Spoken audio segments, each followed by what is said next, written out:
嘿，大家好，欢迎回来的 Growth Journal，我是 Ariel。今天我要录一个采访，所以我把我的 office 搬到了我的房车里，比较有 quietness 的感觉。今天我要采访的对象叫 Laura，然后她是10年前从美国旧金山湾区搬去了日本，开始了她的 nomadic life。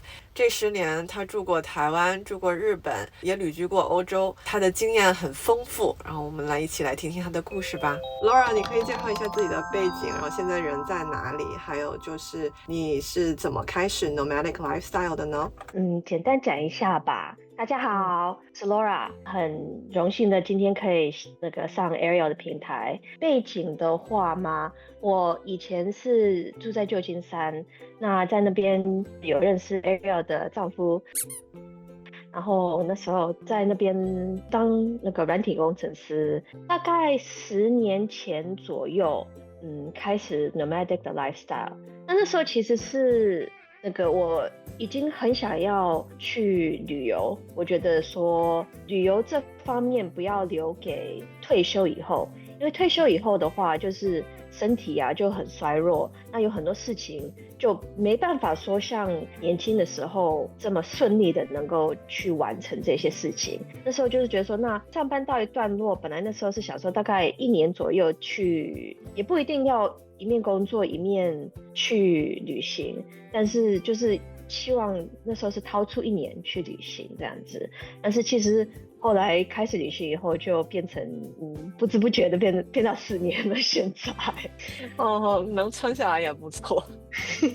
大概就是这样子哦。那我人现在其实是在台湾，就嗯。是这几个月刚好在台湾，但是我很多时候现在其实也是人在日本。谢谢 Laura 的 introduction。今天我们要聊的几个 topic 就是关于你是怎么开始这个 nomadic lifestyle 的。然后我知道刚刚你也提过，你大部分时间会live in 日本，然后你现在在台湾，所以就很 curious 你是怎么 end up 在日本的，然后你在那边的人生是怎么样，过得怎么样。最后我们会 talk about 就是你的 side projects 和你的就是这个搬离美国，然后搬去亚洲的整个这个旅程和你学到了什么，还有给大家的建议和 reflection，大概就是这些。OK，那我们就开始第一个 section 吧，nomadic lifestyle 和 transition。10年前你就开始了这个游牧生活的，那你刚开始在这种生活 style 的时候，有遇到过什么最大的挑战吗？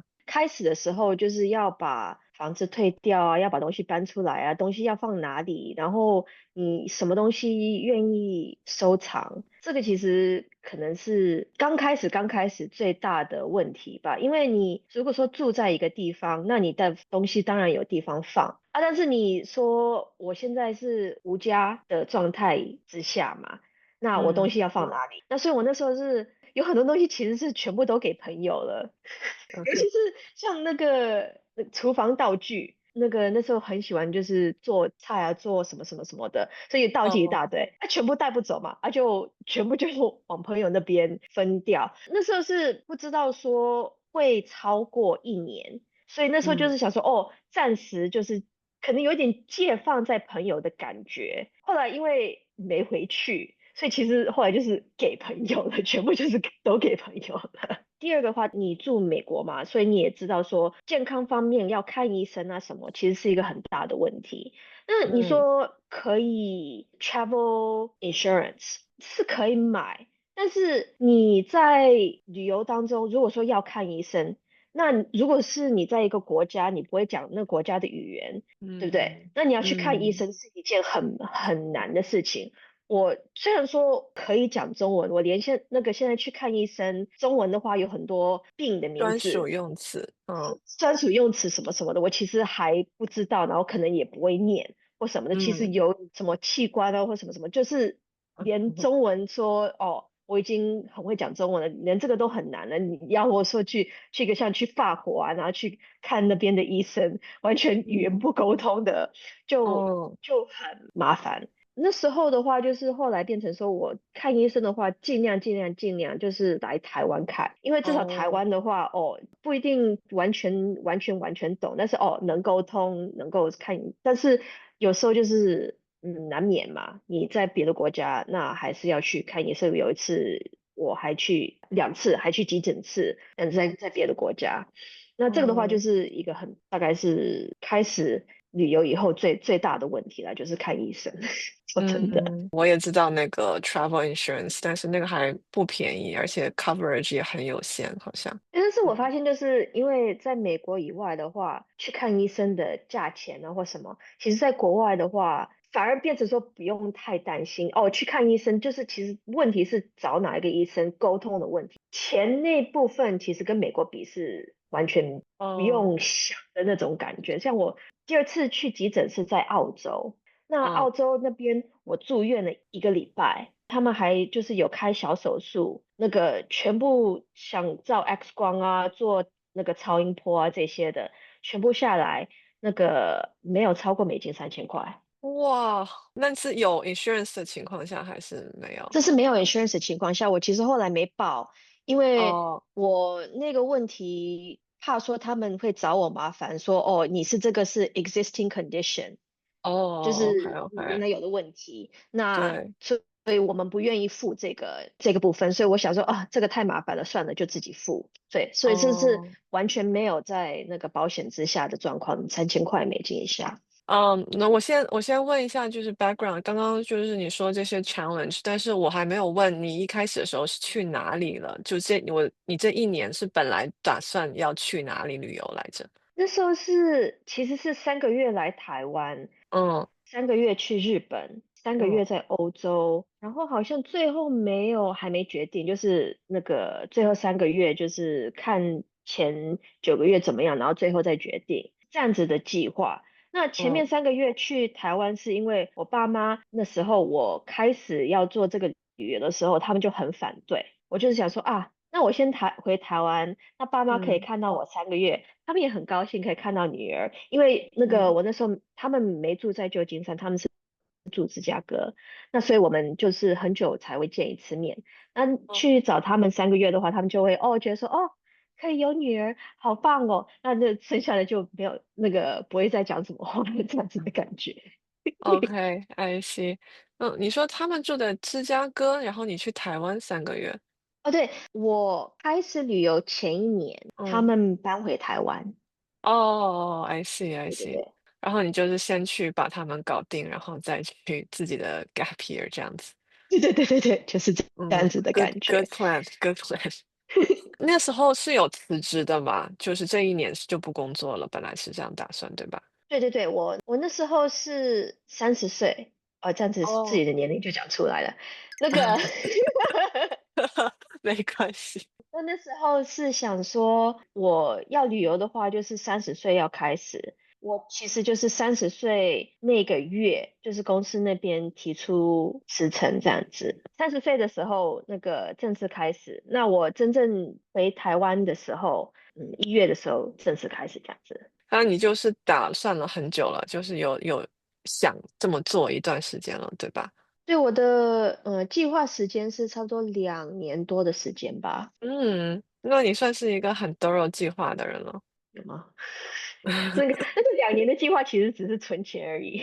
哦，I see，I see，OK，对，但是就是说你还蛮有勇气的吧？我觉得很多人说想要这样做，就是 gap year 一年，但是很少有人敢这么做人家，at 都 least from 我说来说。好像很有勇气去这样子做，就是狠下这个心，然后去做这个事情。但是我那时候其嗯实没有想那么多，就嗯，是我想做这次的事情，反正算一算应该可以做，开始做了，也没有想说要狠下这个心，也完全没有这种感觉。所以人家都跟我讲说你很有勇气，我会想说有吗？好像就是那个没想那么多，所以发生的事情而已。哦，OK OK，就好像是一种水到渠成的感觉，然后就去 gap year 了。我觉得这样还蛮好的，因为我想要 gap year 的时候，我是 plan 了最起码2、3年吧，就是心理上的准备加上存钱。嗯对，然后就是很嗯害怕，因为怕，我觉得我不一样的地方，其实因为我也 gap year 过，现在是第二次，我现在是第二次裸辞一年，然后之前也发生过一次，在2020年的时候，然后那次就是。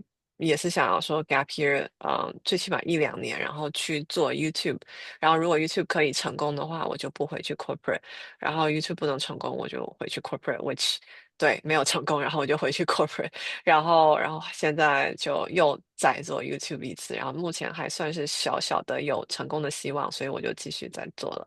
但 anyway，对我来说就是很需要勇气去做的一件事情，at least for me。可 OK。能就是那种没想那么多的这样心很好啊，情心吧。大一点。对，你的 gap year 开始的时候，前3个月去了台湾，然后去了日本，然后又去了欧洲，那最后是为什么 end up in Japan？就是为什么选日本定居？有2个大的理由。第一，那当然是很喜欢日本嘛，就是平常生活，尤其是都市里面的生活，其实很喜欢。然后日本又很安全，又很干净，然后嗯文化方面上的话，其实还蛮欣赏的，应该这样子讲吧。第二个理由其实是我的 partner，我们住哪里意见有点不合，应该是这样子讲吧。就是在美国说要在哪里定居下来，我们2个的意见是完全不合的。我想住都市，他不想住就是美国的都市，他觉得美国的都市很脏，其实也没有说特别方便，又很贵，所嗯以他不太喜欢。但是如果说住算郊外的话，我很不适应，因为我不太喜欢开车。郊外的话，你出去一定要开车，不可能说哦，我嗯哼走出来，然后就是哦去买个东西，然后去散个步，然后呢怎么，然后回来这样子，不可能嘛。你这个是嗯哼一定要在都市才能够有的生活。那所以嗯呢，我们就只能够在不是美国的地方找一个都市，那就是我们刚好2个都很喜欢日本，所以才会变成说是日本这样子的感觉。哦，I see。你在台湾的哪里啊？现在在台北。台北也是都市。对，台北也是都市，但是我 partner 他不会讲中文，所以哦，住这边的话，会对他来讲是一个很大的难题。但他会讲日文吗？他会讲日文，对对对。哦，他会讲日文。OK OK，那当然他是可以。OK OK OK，我听我老公说你在日本有买房子，是吗？对对对，在日本那个2年前买了一个房子。哦，这个我很有兴趣再问一问，因为我们有想过，但是觉得太大的 commitment，所以想要问问你的经验，就是你是怎么决定在日本买房，买在哪个城市，if you're willing to say that，然后还有就是买房的过程是不是顺利？我们房子是买在东京，就是嗯城市里面。嗯那时候是怎么决定的呢？也是有一点没想那么多的感觉吧。你会发现，嗯说我其实生活上的很大的一些决定都是哦没想那么多，所以而发生的事情。然后，That's good。那时候嗯那时候其实是就是疫情过第一年说哦日本开放人家可以回去嘛，因为日本在疫情当中那个观光客啊什么人都不能进去的嗯哼，状态嘛，那时候对连对，说你那时候有学生签证也都没办法进去或什么的，就嗯是那时候很麻烦。那嗯他们后来就是慢慢有在开放，然后最后开放到哦观光客也可以回去的时候，我们就那时候也有在回日本。那时，OK，候我们每次去都是去个2个月、3个月的情形。那个的话，你不可能住旅馆嘛，旅馆太贵了，所以我们都嗯是会短期租的一些地方呢，就是他们里面家具都齐全啊那种地方去住。疫哦，情以前跟疫情以后的价钱是那个疫情以前的2倍的价钱，所以哇，很贵。所以我们那时候就哦，想说算一下，那个如果说我们租一个地方。就是变成是长期租的方案下的话，嗯那其嗯实我们如果说一年去日本个，因为你可以就是进去可能2次这样子的话，那嗯。我们其实付的钱跟那个这种短期租的钱是一样的，我们东西还可以留在那边，比较不用说每次都要去找一个地方。开始的时候是这种想法。然后呢，嗯，我 partner 他就有一点是开玩笑的讲说，啊，那我们是不是要就直接买个房子？然后我在那边想说，诶，这其实好像行得通哦，因为我们那时嗯候其实已经就有在讲说，那是不是要在就是我们想找一个地方定居下来，那是嗯不是要买个房子？那时候嗯本来是在想说在美国买个房子，那时候就是刚刚讲的说我们意见不合，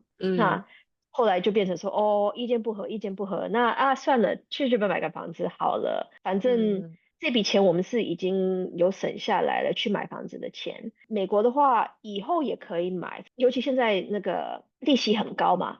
那个借钱嗯，的利息很高，现在在美国买房子的话，那对日本买的话利息就比较低。加上说，因为日币贬值，变成说在日本买房子不是说很便宜很便宜，但是就是跟美国我们会想买的地方比的话，价钱真的是差很多，真的就是我们可以买一个很理想的那个地点。后来就是因为这些因素，虽然说刚开始是一个有点像开玩笑的这样子讲，但是后来变成就是想一下，哎，其实行得通，然后就是后嗯来就买了这样子。嗯，那蛮好的啊。那你们本来是想要在美国哪里买啊？是在东岸那边，我们就是一直没有选一个地点，因嗯为就是意见一直不合，所以我们两个一直在讲圈圈的感觉。哦这边呢，，OK 这边吗？啊，我不要啊，你不要啊，我不要啊，你不要的这种感觉。OK OK，但是日本那个东京就一拍即合，你们都 OK 的就对选了的。对对 I 对 see 对，I see。那你们在日本买的房子是多大的啊不大，真的不大，那个50平方米。？OK，好小，OK，就是一个 对 apartment 的那种感觉咯。对对，是一个 apartment 的感觉，但是其实50平方米的话，在东京算还不小，说哦，真的。真的吗？OK 对，OK，是那个两房吗对两房，东京那个四都新的话，最小的大概15平方米开始，然后？OK，30平方米的话开始就是比较普通一点，30平方米的，所以50平方米其好吧。实算不错，说真的在东京里面。哦，OK OK，我是对，Thanks for reminding me，我忘记那个东京就是面积都比较小，包括 hotel room 嗯也都 usually 蛮嗯，小的。对，对对对，我大概知道这个感觉了吧？因为我现在在我的房车里面，然后我的房车嗯是好像5平米，就是我大概有概念了。对，嗯。贷款利率呢，可以说吗？贷款利率我们现在是多少？2.5好像是日本的贷款的利率。利率是2.5、2.6，OK。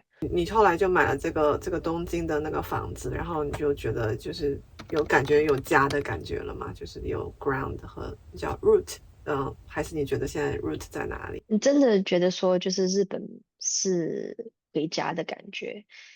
就是嗯现在虽然说我现在人在台湾，那也是住在这边的家里，嗯就是会想家，常常会想家。你现对。在已经不觉得美国是家了哈？嗯，已经不觉得。虽然说回去不会说陌生，但是嗯，就是也没有觉得说是家的感觉了。哦，这个是一个 new concept for me，因为我在美国待太久。嗯，OK，在日本正常生活，你最享受什么？最享受什么？嗯，最喜欢嗯，什么？方便，出去很方便，住的地方就是买菜很方便，出去吃饭很方便。我们交通刚好就是住在地铁站旁边，所以要去哪里也都方便。那方便当然不只是说很快能够做到，就是我觉得说能够得到的品质吧，就是能买到的东西，就是想要的品质水准，然后地方干净什么什么的，这些都是所谓的方便之下吧。那嗯，第二部分其实是很喜欢日本卡通漫画。小哦说这些的。，I see。那在日本的话，就是这些东西都是很容易能够拿到手的感觉吧。这一点我不太懂，但是我老公很喜欢，就是这个东西，对，然后他也是每次自己去日本玩的时候都会去看一些，就是我平时跟他去的时候，他就不去了。说到日常生活和方便，你方便透露一下就是 cost of living 嘛？就是比如说一个月会花多少钱 per person，或者是一个月2个人会花多少钱大概？当然要看说我们那个月有没有出去旅行啦，旅行的话就会比较超出一点，但是嗯大概一个人一个月3000美金以下一个人$3000，好贵哦。以下。哦，OK OK，哦，但是这是有加就是房子的那些嘛，就是嗯，房贷房贷、水电那些全部包括在里面的话，大概对。那，OK 因为我们也会就是买一些有的没的东西。OK OK，因为我之前有做过调查，想说两个人在就是比如说东京，然后租房子，然后租一个就像你说的大概50平米的房子 apartment，然后就一个月要花多少钱？然后我算的大概也是$5000 ，actually 是两个人，然后就$5000一个月会活得还蛮舒服的，就是很想买什么买什么，想出去吃就出去吃的那种感觉。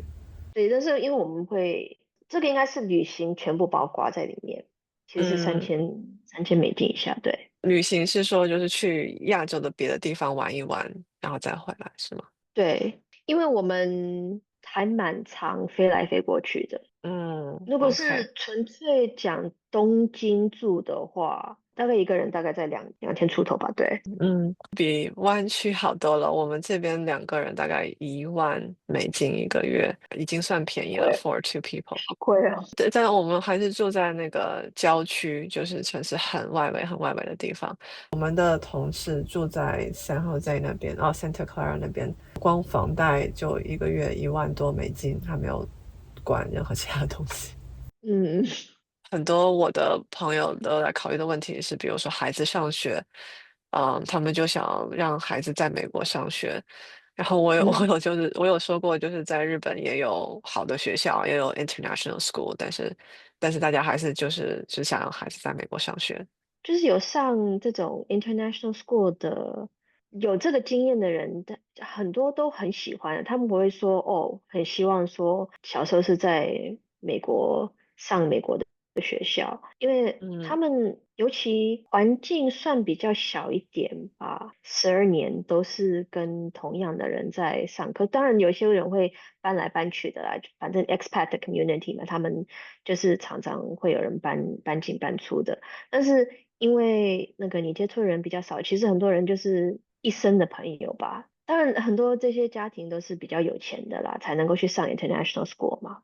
那对对，他们常常会听到说，哦，我们那个这群朋友去哪里玩啊，什么什么的，有时候还有点羡慕。当然，也不是说我没有出去玩了，但是就是能够有一团朋友说常常可以一起出去哪里玩的那种感觉，就嗯。还蛮羡慕的。这个我倒是没有这么看过，因为我对 international school 一点都不了解。就是你说的他们会一直在一起12年都在一起上课，这个我都不知道。嗯那 that's 嗯 that's a 嗯 good 嗯嗯。opportunity，可以建立长久的友情。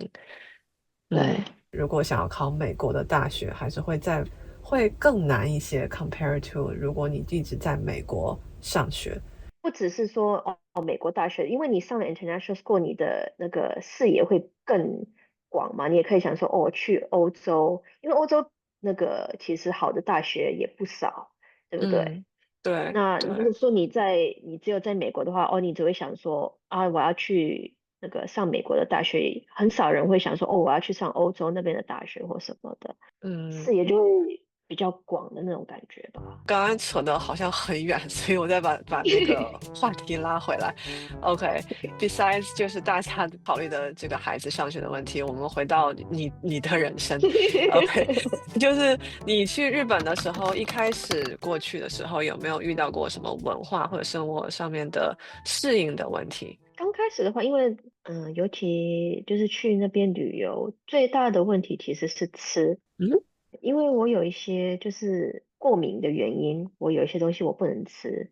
那哦，日本的话，对这个现在还是，尤其跟欧洲来比，跟美国来比的话，有点落后。说嗯哦，我去一个餐厅，那我这个是因为过敏而不能吃。这个的话，他们现在是有好一点，但是尤其刚开始去那边旅游的时候，很多地方不会了解说哦。人家对食物有这种过敏，然后没办法嗯吃，然后要怎么去接待这种的客嗯人这样子。去餐厅的话，我讲说这个可不可以，这些东西可不可以拿掉？他们会嗯就是哦，还要把经理叫过来，说经理可不可以做这些事情？然后呢，OK，然后经理最后是，对不起哦，这个完全不能够做，就是把一个东西拿掉，或是交换一个东西，这些是完全不能够，他们没办法理解的。I can see that. Yeah. 刚开始的话，这是最大的问题，说真的。因为我今年也有去日本玩，然后我跟我朋友去吃一个 set course，然后那个 combo 都是帮你 pick 好的什么，然后我们不能吃 sea urchin，不想吃 sea urchin，就想要他们换掉，然后就像你说的，他们要去叫经理各种请示，但是最后他们居然答应帮我们把 sea urchin 从那个 combo 里面拿出去，因为我们说我们过敏，然后就是说只想换成 vegetable，他们答应了。然后回来跟我老公说，我老公说他们为什么会不答应呢？因为那个 vegetable 比 sea urchin 要便宜很多。然后我在想，但是 that's not the way 日本人不会这样 think，我觉得他们不会这样想。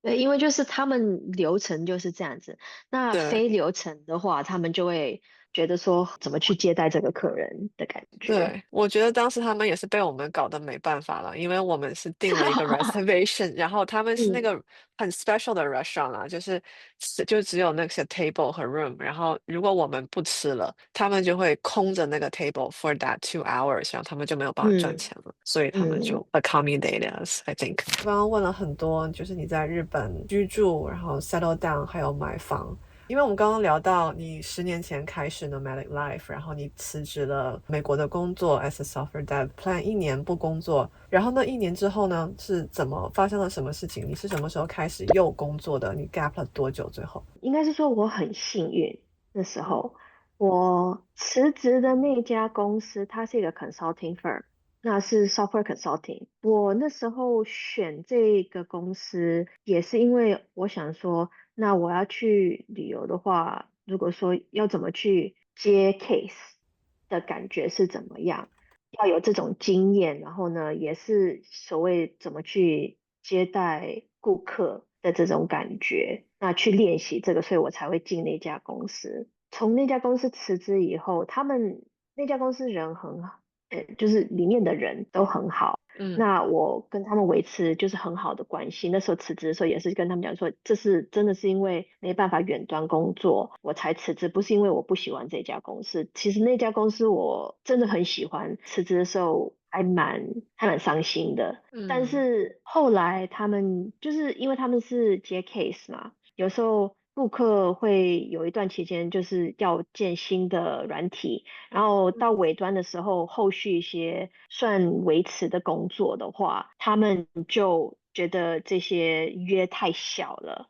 那个就是我原本的公司，他们就不愿意接这些 case 了，那他嗯。们就会把这些 case 交给人家，我变成就是一位他们教这些 case 的人，因为我在那家公司做过，他们也信任说我的工作品质有一定的水准，能够维持他们的这些系统。对我以前的公司也是一件好事，对顾客来讲这也是好事情，因为他们不用自己再去找别的人。那因为我以前就是在这个公司做过，所以我很了解说他们是怎么去写这些程式的。顾客不用担心，我以前的公司不用担心，然后我呢，我有工作，所以大家都是 win win win 的这种感觉。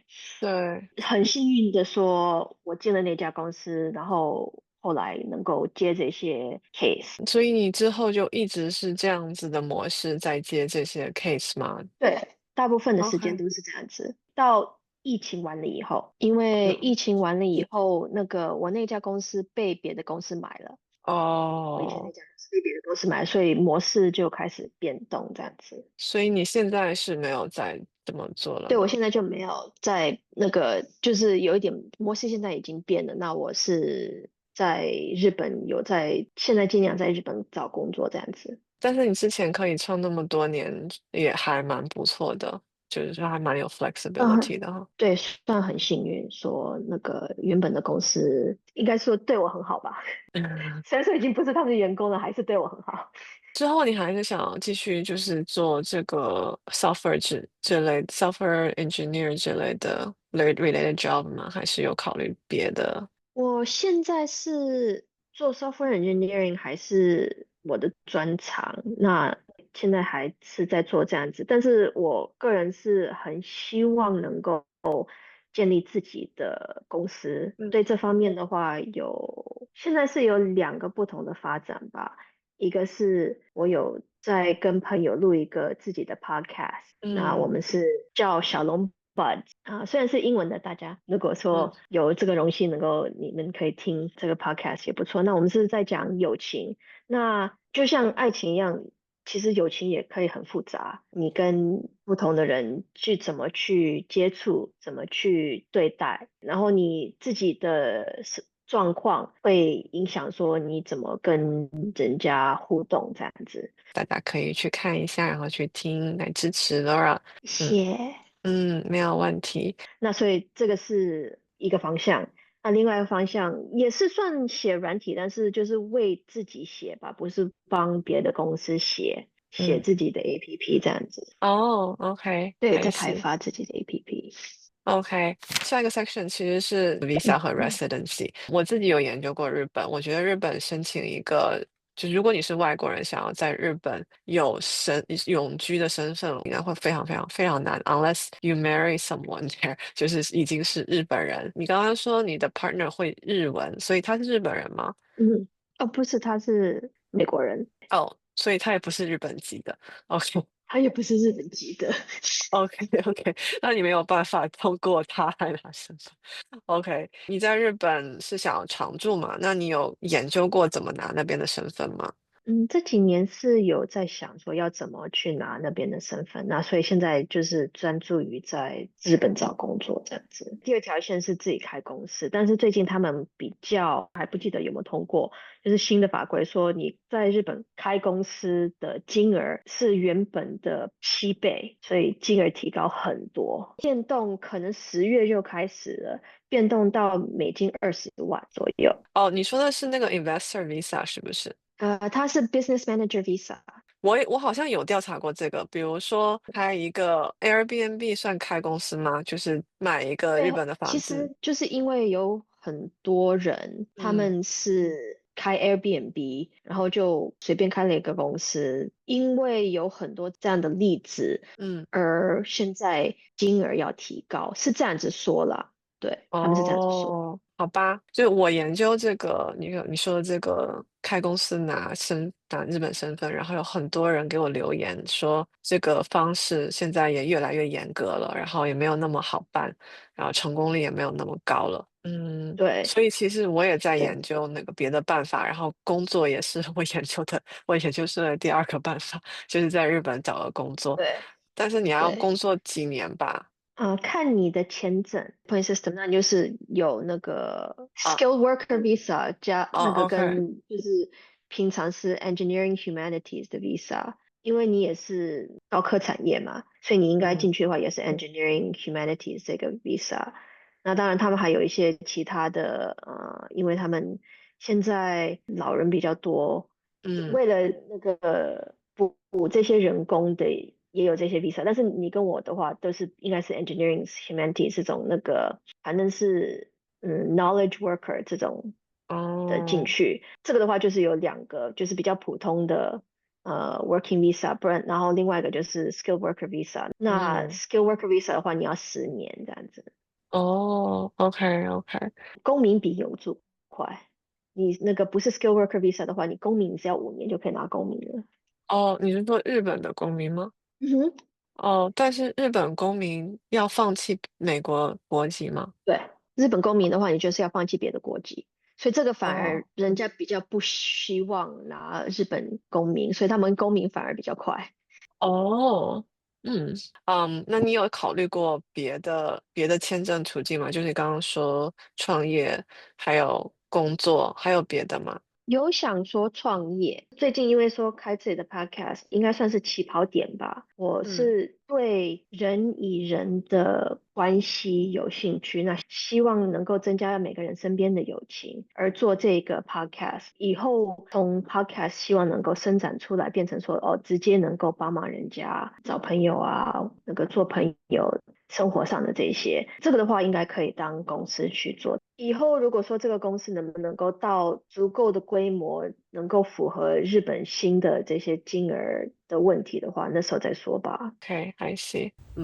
你的那个 podcast 讲 friendship，然后就是希望将来可以 expand 到 offline，提供就是大家可以交朋友的这么一个 opportunity 和 events or something，我觉得超级酷的。如果将来我有一天搬去新的 country，比如说搬去日本，那也会谁都不认识，一直在美国听你的 podcast，然后去了就可以有 opportunity 认识就是 like-minded people，还蛮酷的。谢谢你有这个兴趣。对，因为我原本其实就是在做 offline 的那个活动，刚开始的时候其实是在做比较是联谊的那种活动，dating 的。现在感觉上说，就是社会上连交朋友都很难了，何况是交对象。所以，因为你的另外一半要先是觉得说哦可以当朋友，至少是我的观点来讲的话，你们两个不是朋友，你们怎么去建造那个两个人的生活，对不对？对，你没有这种基准开始的话，所以现在很多人就是朋友也变少，朋友变少的话，你能够那个认识一个伴侣的机会也会变少嘛。因为你朋友的对。朋友啊，什么时候从这边开始？当然，我每去一个新的地方，也要交新的朋友，所以也经历了很多这种过程，这样子。你蛮愿意去做这些事情的。你这些事情我都很 support，但是如果让我去做，我就觉得很难，就觉得很难。我也是太 introvert，我很 introvert，去 meet up 都很难，对，更别说就是这样，就是去 events，对。但是你现在有开自己的平台，我觉得你也踏出了一个很大的，不只是一步，可能已经三四步了吧。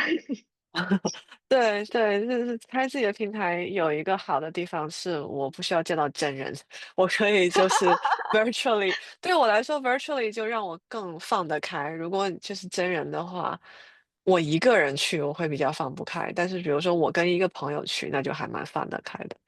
嗯，能了解，能了解。我其实以前也很 introvert，那是因为需要而变成嗯，说比较没有那么 introvert 的因为你不踏出那步，人家不会自动来找你当朋友。对这个都对是需要你自己出去踏出那步，说哦，我是在这边想找朋友，想认识人这样子。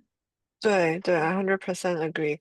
咱们聊回那个 reflection 和 advice，就是如果你回头看的话，这10年的 nomadic life，你最大的收获是什么？大的收获是认识很多新的人，嗯很多不同国家，很多不同所谓生活角色的人，可能嗯是最大的收获。然后能够把生活的重心移到日本，这个也是最大的收获之一吧。因为以前的话，就是出生长大都在美国，虽然说从中部搬到西部去上学。但是走下去都是在美国这样子。那时候去旅行的目的之一，也是说，哦，是不是在美国国外也有所谓比较适合自己的天地的这种感觉吧？那所嗯以后来就发现说，其实日本跟自己真的很合，然后能够找到这个地方，也是一个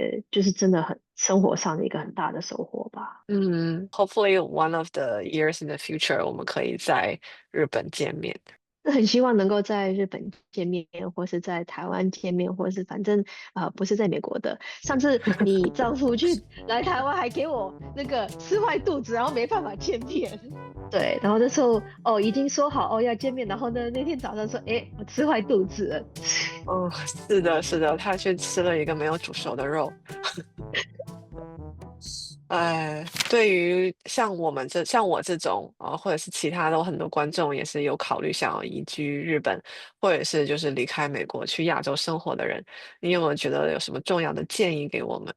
其实如果说是亚洲人在美国，然后想搬回亚洲的话，因为在美国的话，很多都是旁边的都是白人，你走出嗯去的时候的感觉，那可能这个不是说 advice，或什么的，但是有一种很不一样的感觉，说你走在路上，人家都是跟你看起来比较相像的感觉，真的有点不一样。嗯。真正的 advice 的话，不要想太多吧。我人的经验是不要想太多。Actually 蛮好的，蛮好的。所谓的不要想太多，是因为你做了这些事情，你的生命的方向会怎么走，其实你也没办法去真的完全想象。那你越想，你就会想说，哦，有更多的可能性会发生，那你会有点被这些可能性而绑住吧。本身你在一个地方，未来你就已经不知道了，你要去一个完全不同的地方去想象你的生活会是怎么样子，真的很难。当然说每个人的经济能力有限，不是说每个人都一定能够做到。但是如果你想一下你的经济能力在哪里，然后呢，可以说哦，我有多少时间可以腾出来，有多少钱能够腾出来去做这些事情。那其实，在做这些事情的以前，也不用想太多哦，我想去做，大概嗯。能通，大概就想这么多就好了。不用说哦，我去了以后，这个要怎么做，这个怎么办，怎么什么什么什么，也不用去想那么多这些细节的部分吧，应该是这样子讲。嗯，你这个建议对我很有用，因为我可能是有点职业病，然后就这么十几年一直在做那个 project manager 嘛，所以我需要 plan out 每一个 task 的细节，然后还有他什么时候要做完。然后我对人生也是这样对待的，包括我任何一个小的旅行，我都会这样对待，然后就会很累。然后会想到很多 risk，就每一个 嗯，task 它都有 risk，然后又想要怎么 mitigate 这些 risk，因为是职业病，然后我觉得你这个对但是我也蛮有用。但是你这种职业病，当然像你去旅行，你有很多个小事情已经就是前面先想出来了，那你可能旅游当中也会比较顺一点吧。我们常常就是出去旅游，哦，突然间发生什么事情，因为我们没有想那么多啊，就突然间发现这个事情，在当下要怎么去解决也会很混乱吧。所以呀，符合像我这么没头没脑的去做事情吧。各有各的好啦，当人行侠其实是挺好的。嗯。像我看很多 van life 的YouTuber 在美国因为大部分我只看美国的 van life YouTuber，然后他们就是嗯这样，就是说就是想要去做 van life 旅行，然后就去做了，然后钱会跟着来，因为得有就是想办法赚到钱，along the way 总是会想到办法赚到钱的。嗯，嗯，就是很坏的事情就也不会发生，就是很多时候我会想很多，最后就不会发生到那么坏，然后其实也还好啦，就总是会找到办法可以解决问题的。这个就对不起，回到 podcast 的一点点，我们在 嗯。podcast 里面，人家会想说，哦，你在 online 认识的人，你不会说怕说他是会去谋杀你吗，或什么的。但是你 online 认识的人，跟你那个哦，你去一个酒吧，坐在你旁边的人，也有可能去谋杀你啊。不是说哦，嗯。因为你去 online 就会减少这个几率。你想太多的话，你就会不去做这些事情。对，很有道理。OK，好像 question list 就讲完了。那最后 Lauren 还有没有耶！什么要跟大家分享的吗？这10年来，这个 lifestyle 我是很喜欢。当然，就是有一些像健康方面啊比较不顺，另外一方面还有说，哦，我东西在哪里？我常常东西都不知道我东西放到哪里去了，因为那个常常其实是3个国家那个顺着跑，嗯。有好有坏啦。你旅游去踏这步出来，不能够想说哦，我生活全部的焦虑都会不见，因为每个生活的方式都有自己的问题，那就是要实在一点吧。你会喜欢，会有很多很多好的回忆，会有好的事情发生，但是你也不要想说哦，这个是cure all 的那种感觉。因为你还是你，你带的问题还是会跟着你一起走，这样子。嗯，对，是这样子的。因为我现在在美国动不了，所以我经常会 imagine，就是如果我现在住在亚洲，这些问题就不会有了。但是我也经常就提醒自己，你说的可能会没有一些 set of problems，但是会有新的 set of problems。因为以前总是会想说达到某一个目标以后的人生就 perfect 了，但是现在就是 as 自己也年纪越来越大，经历的越来越多，就会发现不会到 perfect， 但是你可以就是一直 iterate， 就是让自己的人生过得更想要自己想要过的那样子吧，就是更多自己想要的事情在人生里发生，但是 it's never gonna be perfect， 然后还是会有就是跟着你的问题。是真的这样子。好，那今天谢谢 Laura 跟我们分享你这10年的就是整个 nomadic lifestyle 的 beginning to now， 然后我非常希望你的 podcast 和你未来的这个线下的生意会就做起来，然后未来越来越好，越来越火热。记得大家要去 check out Laura's podcast in the description box。祝你未来一切越来越好。OK， 那我们今天谢谢 Laura 的时间，我们下次见咯。谢谢 Ariel， 那个今天让我来参加这个你的那个平台。谢谢大家的观看，我们下次见，拜拜。感谢频道会员张庚、Sam 周、Anna 吴、Jason Cole、Nick 黄、Jeromas MM、Chao Tony、Roy 曾，谢谢你们的支持。